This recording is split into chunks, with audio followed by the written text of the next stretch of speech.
That's how it happened the first time. Now people can come from Florida anywhere else. We're already seeing it. We have had significant clusters where people came from out of state. They came in, they attended a function, bang, the next day we have an increase in the infections. We're doing so many tests and so many tracings that we can trace it back to patient 0, and they're very often from out of state. We have it downstate, we have it upstate. It is inevitable. So yes, New Yorkers have to be smart, but we also have a problem that if the virus is increasing anywhere, it's going to travel here, and then we're going to have a problem. Denying COVID is really advancing the COVID virus. And I know this is a politically charged environment right now, and somehow COVID has become a political issue, which I've never heard of a virus becoming political, but in this environment it has. But if you deny the problem, then you will never solve it. We're not the United States of denial. We have never been a nation that has excelled because we refuse to admit the problem.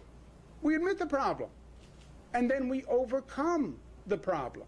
If we do not, as a nation, acknowledge the COVID viral increase, it is going to continue. Those upward numbers don't change on their own. They only change when you change them. That number keeps going up unless you bend the curve. The bend doesn't happen naturally. The bend happens when people change their behavior and actually reduce the transmission rate. So you look at those numbers in those states, those upticks are just going to continue. That mountain, that didn't just plateau because God said plateau. It plateaued because we did masks and social distancing and close down and all those activities and testing and tracing. That's how we bent the curve. If we are in a state of denial, you're going to see that curve continue to go up. Now, how do you bend the curve? We know how to bend the curve because we did it. You have to be aware of it. You have to admit it. You then have to take action, and you have to be committed to it. And it starts at the top with leadership. The President said over this weekend, if we didn't test so much and so successfully, we would have very few cases. Okay? Think about that for a second. What he's really saying is, if we didn't test, we wouldn't find the cases, and if we didn't find the cases, we wouldn't have a problem. That's incredible, but that's what he is saying. Okay, so let's just extend that logic. If we don't test, then we won't know, and if you don't know, then you have no problem. It's a great way to go through life, isn't it? So on that theory, let's do no more cancer tests, and that'll solve the problem with cancer. No more mammograms, because we don't want to know, and that'll solve breast cancer. No more prostate checks, that'll solve prostate cancer. No more TB checks, that'll end TB. No more HIV tests, and that will solve the AIDS issue. No, not knowing doesn't mean you don't have a problem. And in this case, if you do not admit it, and if you don't confront it, it is only going to increase. We know it has to be done because we lived it here and we did it here. To bend the curve, yes, you have to test, yes, you have to trace, yes, you have to isolate, yes, you have to phase the reopening, and you have to socially distance. But by the way, phasing the reopening is better than reopening recklessly where you have the states, okay, we're reopened, everybody comes out, the virus goes up, stock market goes down, and now the states are saying we have to close again. A phased reopening is better than reopening and closing. That is not just a premise, it's been proven by the past experience. Look at the states that reopened recklessly and are now closing again. Who did that help? It actually set us back. So, Mr. President, don't be a co-conspirator of COVID. Do one simple thing. Acknowledge to the American people that COVID exists. It is a major problem. It's going to continue until we admit it and each of us stands up to do our part. If he does not acknowledge that, then he is facilitating the virus. He is enabling the virus. How did this become a political statement? This is common sense. And let the president start by sending that signal very simply. Just wear the mask. I've been asking him to do it for weeks. Just wear the mask and say to the American people, this is real and it's a problem and we have to do our part. We started masks April 15th. First state in the nation to start masks. They make a difference. July 4th, true patriots wear masks. True patriots are New York tough and smart and united and disciplined and loving. Governor, one other thing the president has said in recent days is that the virus is no longer as lethal as it was when it targeted New York. He's made the case that 99.9% of the people who get it are fine and that you basically just need to live with it. I wonder what your response is. Yeah, I know this is what the president says. The president says a lot of things, right?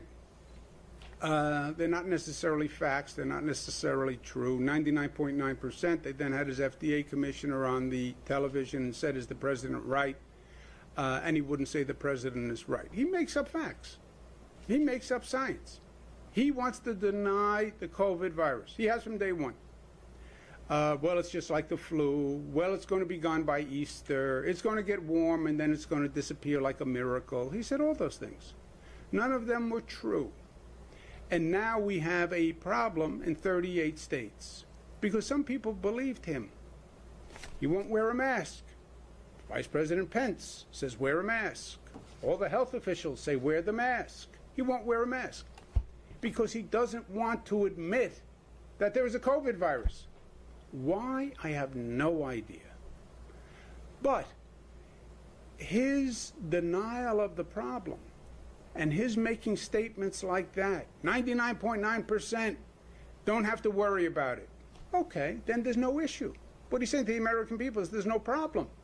And then they don't wear a mask, and they don't socially distance, and they don't take any precautionary behavior, and then the virus goes like this.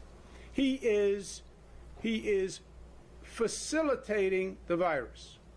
He is enabling the virus by statements like that. And you're seeing the infection rate go up, and you're seeing the economy suffer, and he is part of that current debacle that we are in. Look at New York. We know what to do because we did it. We did it. We know there's a model that says you can contain the virus. We did it. And by the way, we did it in the worst case scenario. That's what's really breathtaking here. We didn't have 7 cases. We had the highest infection rate in the country. We had the highest infection rate per capita on the globe. Through no fault of our own. Frankly, because the federal government didn't know what it was talking about when it said the virus was in China. They needed a map because the virus was in Europe and it came here from Europe. But we know what to do. But the first step is you have to admit the problem. You will never solve a problem in life that you refuse to admit. Why he refuses to admit it, I have no idea. You have a White House coronavirus task force. Why do you have a task force if there's no problem? Right? 99.9%. It's just made up. Governor, if I could ask you about this DOH report regarding specifically nursing homes. It concludes that the data shows that staff and visitors inadvertently brought the virus into these homes. But visitors were barred from going into them. So does that mean primarily it was the staff who spread it? Visitors were not initially barred. Visitors were barred about middle of March. And by that time, the virus was in the nursing homes. We never tested visitors. At that time, we weren't testing anybody, right? Testing was just starting. But we didn't test visitors. And if you look at when the visitors were allowed in, they were allowed in up until about mid-March. The spike in the nursing homes was like 7 days, 14 days after that. So what the report was saying, between the family coming in and the staff, they were the transporters of the virus, which we all knew from day one. We knew that nursing homes were the most vulnerable place. I made the decision to ban the visitors in mid-March, which I tell you was a very difficult decision, and a lot of people opposed it, and I understand why. But that's why we put in the ban, because if it is in the population and visitors and relatives are going into the nursing home, they were going to bring it in with them. And I was very uncomfortable having people in nursing homes who couldn't even see their loved ones. You know, you have a grandmother in a nursing home, a mother in a nursing home, you have to FaceTime your mother. I mean, but yeah, that's what it's saying. But if you look at, this is pre-ban. Staff, obviously, we never banned, but it's pre-ban of family and visitors. Do you want to make a point? DOH consulted with a number of health professionals while they were doing the look-back report, primarily with Mount Sinai, who was participating today at the press conference. And Mount Sinai put out a study that the New York Times actually covered last week, that they now have evidence of antibodies going back to the first week of February. So for the entire month of February, while we were relying on the CDC, because CDC was then doing all of the testing, and CDC was doing the testing and reporting to us and saying, we've tested people, New York has no COVID positive cases, and in turn, DOH was telling people of New York we have no COVID positive cases. For the entire month of February, we now know that COVID was existent in New York City. So DOH report actually says they can't conclusively say on visitors, but they have to assume that because it was within the general population, that it was walking through the front door into the nursing homes, again, through no fault of their own, and staff as well. It was February and March, and we now know asymptomatic people can give the virus to other people. So how would they have known? These are healthcare professionals. They would never do anything to intentionally hurt anybody else. But that's the conclusion. And most importantly, when you look at the timeline, we now know that from date of infection to death, it's approximately 18 to 25 days. So when you look at when the mortality took place, when people were dying in nursing homes, it began in the end of March and continued through, and its spike was the first week of April. So when you back out the dates on that, people were obviously giving it to people beginning at the end of February, beginning of March. Yeah, let me just to put in perspective. Nobody knew what they were talking about for a long time. That's the bottom line here. And the federal government was just plain wrong. We had our first case March 1. They now say the virus was coming here January and February. And it came from Europe. And we had tens of thousands of cases because the antibody test now shows you had people back in February. So by the time we had our first case, March 1, it was already here. It had been here for weeks, if not months. And it was totally undetected. I mean, nobody had an idea. Second, they said asymptomatic people could not spread it. Remember that? We lived with that truth for a long time. Now they say, whoops, that was wrong. Asymptomatic people can spread it. So you didn't even have any symptoms. You didn't even think you had a bug or a virus or anything. You didn't even think you had a cold. You had no symptoms. And you went and visited your relative in a nursing home, January, February, up to mid-March. We do the family ban March 15th, let's say. We had our first case March 1. We did the family ban 2 weeks after the first case. And people were saying to me, why are you doing this so abruptly, so quickly? We did the ban within 2 weeks. Sounded fast, right? From first case to ban 2 weeks? No. The virus was here February, the virus was here January. And there was asymptomatic spread, which means you could have walked into a nursing home, been totally conscientious, had no signs of anything, and walked it into a nursing home. So if patients were coming back from hospitals, and they were not the main driver here of the actual spread, then I'm just curious, why did you change the policy? Which policy? Which is that patients who went to hospitals for treatment were initially put back into homes. At some point, that policy changed.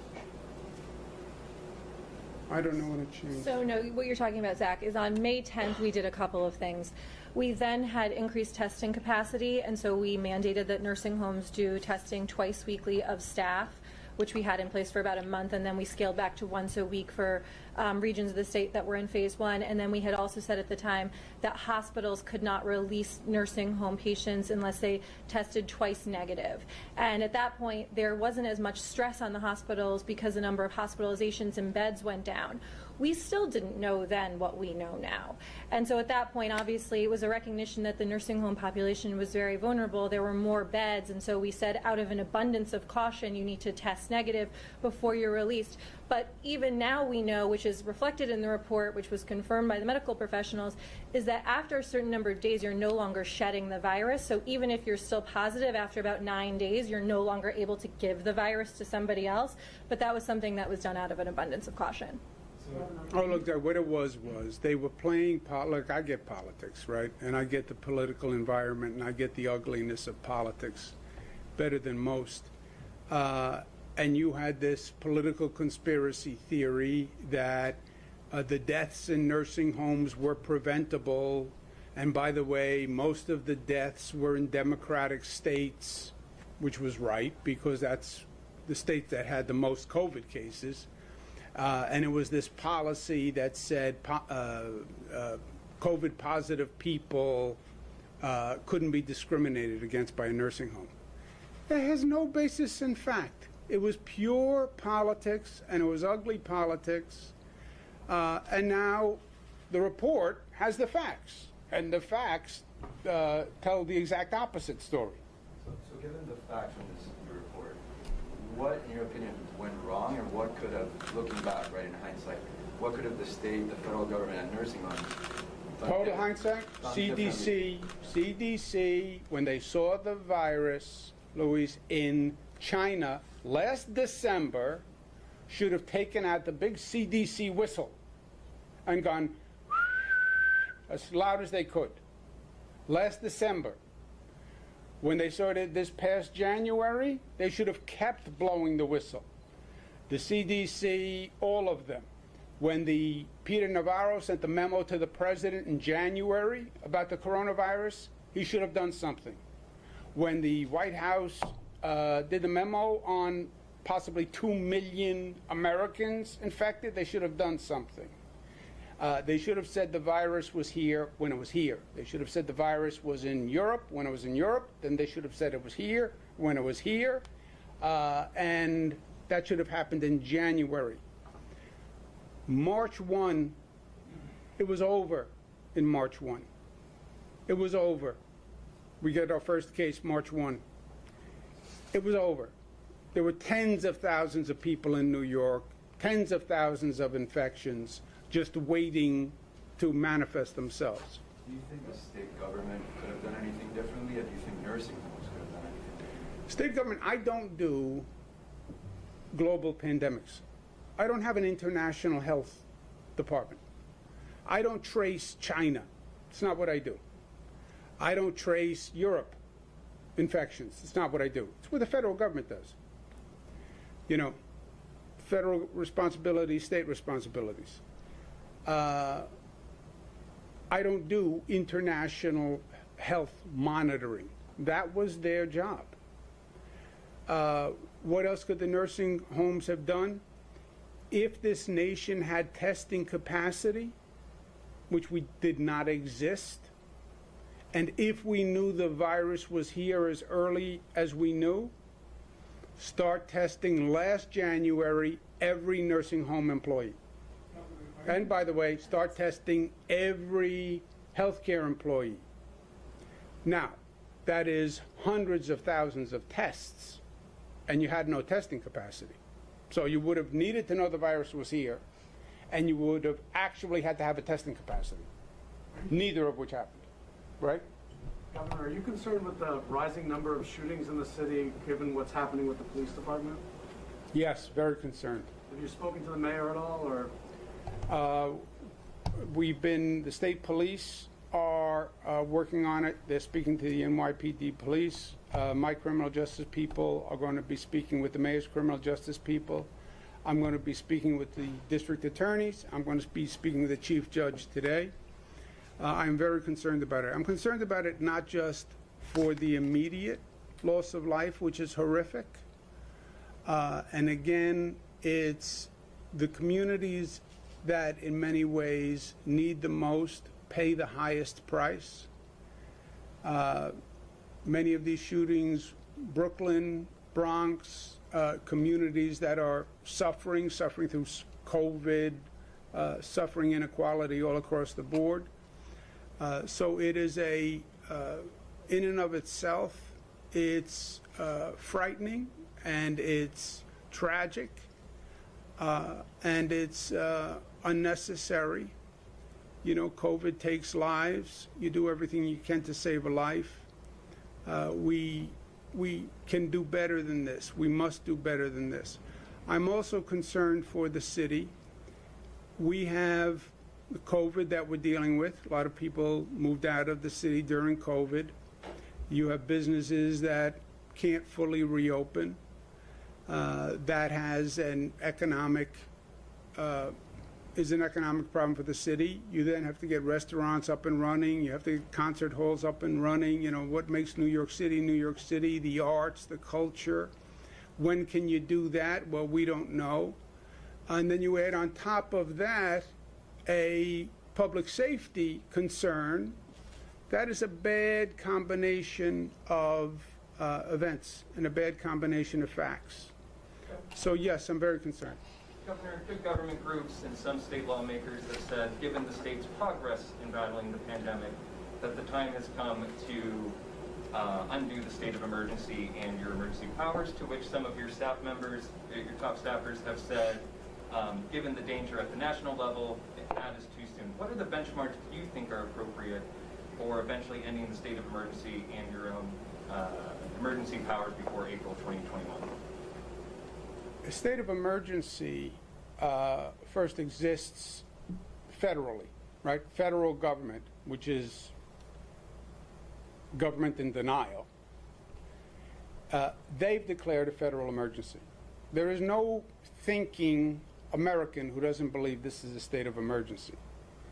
I don't believe there's any governor who's had their emergency powers revoked in the middle of an emergency.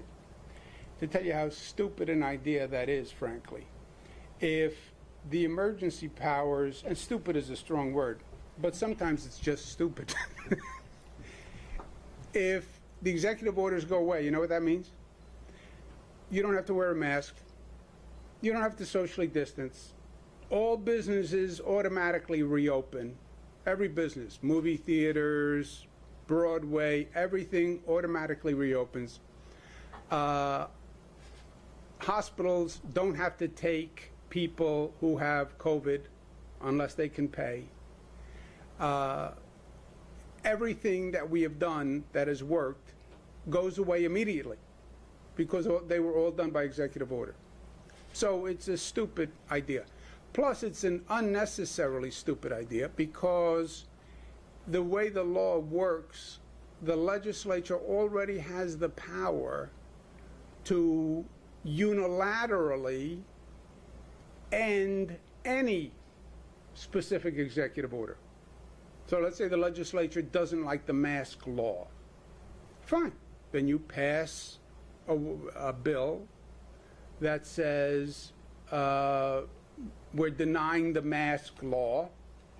They just do it as a legislature. I don't have to sign it, and the mask law is gone. So they always have that power. They haven't done it because, first of all, I talked to the leaders about the laws that we're doing, and the measures have all worked very well. New York is a national model for how we handled this pandemic as a society. So, yeah. Governor, so are you assuming that the state of emergency would last through April 2021? No. When does the federal? I hope it's off tomorrow. Tell me when the emergency ends. When does COVID end? Vaccine in January and 0 deaths for 2 weeks nationwide. When COVID ends, the emergency ends, right? Or when we get control of COVID, it ends. Do you think it ends today when you have 38 states with the viral spike increasing? Do you think now is the time to say no more masks? No. You had a point? I was just going to say, gratuitously, I think it's so incredibly ignorant, and the idea that these good government groups who, I don't know what their area of expertise is, but I can tell you it's not global pandemic, and some of these lawmakers who I think are being just completely political, the last 128 days could not have gone the way that they did had the governor not had the executive authority. It would have been complete and total anarchy. There were large periods of time during this crisis when the thought of trying to get the legislature back to Albany to pass some of these laws, and also you guys watch every single day, you cover us. Sometimes these things get caught up, and it's so incredibly difficult and time-consuming. If we didn't have the expediency to be able to close down the businesses when we did, to mandate the masks when we did, for the governor to be able to do the things he needed to do, so many more lives would have been lost, and this is just a continuation of playing politics. And if they can't see that, then they aren't looking at the front page of the newspaper or turning on the news, because what's going on around the country could very easily end up right back in our own backyard, and then what? So No. I urge them to stick to their day job. The reason why it's stupid is the legislature is convened, and we've passed a lot of bills, and they didn't want to roll back any executive order. If they did, they would have, right? And I love that good government. You know who doesn't like the executive orders? The insurance companies don't like that they have to pay. And we've mandated they have to pay for tests, etc. There are some laws that limit liability, which tort lawyers don't like, because it could theoretically limit the number of lawsuits. Some members of the hospital community don't like it, because we have mandated that we share beds so everybody could have a bed. So I get it. I've taken the political heat. That's why I get paid the big bucks. I get it. But, you know, the groups, you don't just get to proclaim yourself a good government group, you know. It's not by just a proclamation. I declare myself a good government group. I've been asking them for years, who pays you? Who pays you? Where do you get your money from? Who pays your salary? They won't say. Isn't the essence of good government transparency, disclosure? Are you getting paid by the insurance companies who don't want to pay for the COVID testing? Do you take money from the trial lawyers who want to be able to sue people? I'm just wondering, who pays your salary, right? They won't reveal their donors. Why not? Oh, it'll be a breach of security. We may be targeted for death. Come on. When you don't want to answer a question, there's normally a reason. On the topic of gun violence in the city, Commissioner Dermot Shea says it's because too many people are being released from jail and back on the street too soon, and that needs to change. Do you agree? Nope. Nope. We changed bail. We reformed bail reform, right? We did that. That's what they said months ago when there was a spike in crime. Well, it was the bail reform law, right? That was the first spike. They blamed it on bail reform and said we have to reform bail reform. We came back, we reformed bail reform. The mayor praised the reform of bail reform. So we did that. That happened. Those concerns were addressed. The chokehold law, which was also mentioned, that law embodied existing NYPD policy. So it can't be the chokehold law either. Well, the courts aren't processing people. That's not true either. So, Major crimes unit, though, that definitely made a change. The disbanding of the major crimes unit by who? by the NYPD, they disbanded. The mayor de Blasio disbanded. Well, that's what I'm saying. And also, I think she was referring to the 1,500 or 2,500 inmates from Rikers that were released due to COVID concerns. That's another contribution to the spike in shootings that people were asking. Well, the question is, and everybody gets defensive. NYPD blames this one, blames the DA. DAs blame NYPD. You know, that's why you have to sort out what it is. But I know it's not bail reform because we went through that. It's bail reform. Okay, we came back. We reformed the bail reform. So it's not that. NYPD also suggested it was the chokehold law that we just signed. How could it be the chokehold law? It embodied the policy that was already in the NYPD policy. It just said it's a crime if you violate that policy. COVID release from Rikers, that's primarily done by New York City. So that would be the mayor. We may have released some from Rikers, but predominantly that's New York City. There was also a suggestion that the courts weren't processing people. I don't think that's correct either. So I don't believe those are the reasons for the shootings.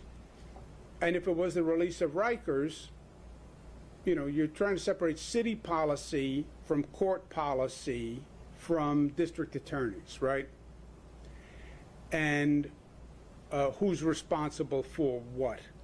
That's what we have to figure out. You have the NYPD, you have the city government, you have district attorneys, and you have the courts. And there are a range of blame game going on, pointing fingers. The specifics I heard are the ones that I mentioned, and I don't think those specifics are accurate. What do you think is the cause? Before I give you my opinion, I want to make sure I have my facts, and that's what I'm going to be going through today. Do you think there's been an environment of anti-police rhetoric? Do you feel as though that's a contributing factor at all? Yeah, but how would it contribute is the question. Yes, there has been anti-police rhetoric. Right. Yes. Fact. There has been anti-police rhetoric. Leading to what is the question? Leading to police being less aggressive, you know, leading to what? That's what we have to find out. Okay, guys, thank you very much.